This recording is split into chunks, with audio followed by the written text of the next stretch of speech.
it's the same people. He was a backup plan. He was their biggest threat, being the most conservative justice. Justice Scalia, actually, I believe he found out about this, the plans, and he went to the White House like a week before his death. I believe he found out what they were trying to do.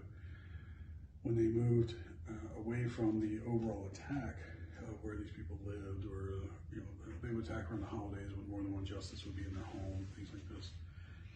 And again, Roberts was providing this, but they had to take him out. He was seen as their biggest obstacle. So the same basic group that was involved were given access to the ranch where he was found.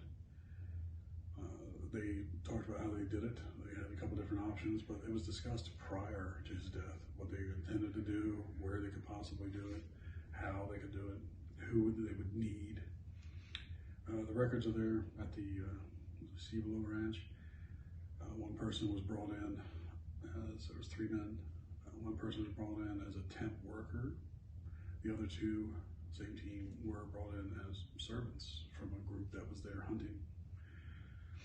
And they discussed how it was done, that they used DIMSO, dimethyl suboxide, which is a fairly inert chemical, just goes through your skin.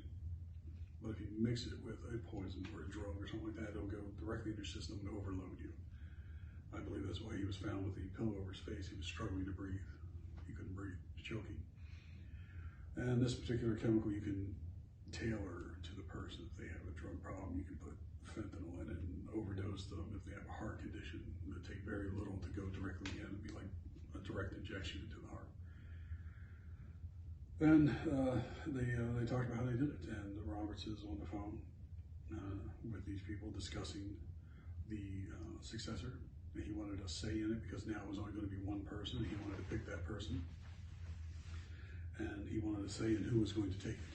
And of course, there was a lot of people that were talking about Eric Holder taking it, all kinds of people, but he wanted a say in who was going to take over Justice Scalia's spot. And I don't think he got it. I mean, obviously it didn't happen because President Trump was here. But he did want it, and this was all prior, the discussions and him complaining that he wasn't getting any say prior to his death, his sudden death. So it was well known.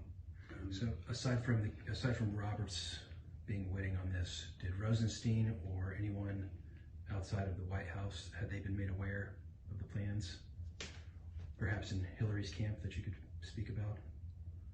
Well, Hillary and Obama knew about it. I mean, it was supposed to be done under her watch, her first term, so that they could pack the court. They were fully aware of it. Rod has an intense hatred of Hillary, even though he worked with him when he had to. He's not fond of Obama, really. He's only fond of himself.